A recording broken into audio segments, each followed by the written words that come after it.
Bar council of ગુજરાતની ચૂંટણીનું મતદાન આજ સવારથી શરૂ. ભાવનગર જિલ્લામાં તળાજા, મહુવા, પાલીતાણા અને શિહોરના કેન્દ્રો પર મતદાન શરૂ થયું. બાર કાઉન્સિલ ઓફ ગુજરાતની ચૂંટણીને લઈ જિલ્લાના વકીલોમાં ભારે ઉત્સાહ જોવા મળ્યો. સવારના 10 થી સાંજના 6 કલાક સુધી થશે મતદાન. વકીલો મતદાન કરવા મતદાન કેન્દ્ર પર પહોંચ્યા.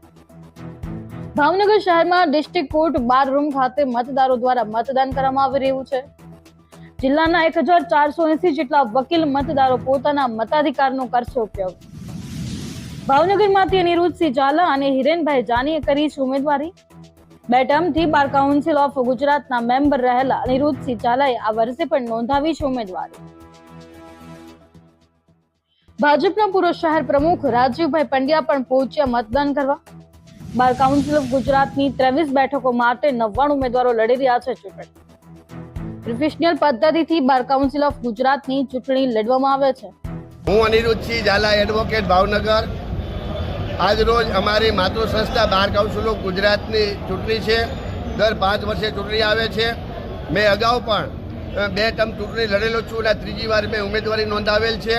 મારો ક્રમ નંબર 99 આવેલ છે અને સારા ગુજરાતની અંદર અંદાજે જ્યારે 1.5 લાખ જેટલા વકીલો છે, એમાંથી 78,000 મતદારો છે. દરેક ગુજરાતની તાલુકા અને જિલ્લા કોર્ટની અંદર આજે મતદાન શરૂ છે. પૂર બહારમાં ચાલુ છે અને હું ચેરમેન તરીકે મેં સેવા પણ બજાવેલ છે અને મને મારા ગુજરાત રાજ્યના વકીલો પર વિશ્વાસ છે કે મને જંગી બહુમતીથી ચૂંટી કાઢશે. આજે ભાવનગરની અંદર પણ ખૂબ જ ચૂંટણીનો સારો માહોલ છે. તમામ કોર્ટ કાર્યવાહીથી વકીલો અત્યારે અલિપ્ત રહ્યા છે અને માતૃ સંસ્થાનું ઋણ ચૂકવવા માટે થઈને બધાએ બહાર ગામથી પણ આ બધા વકીલ સાહેબો પધાર્યા છે.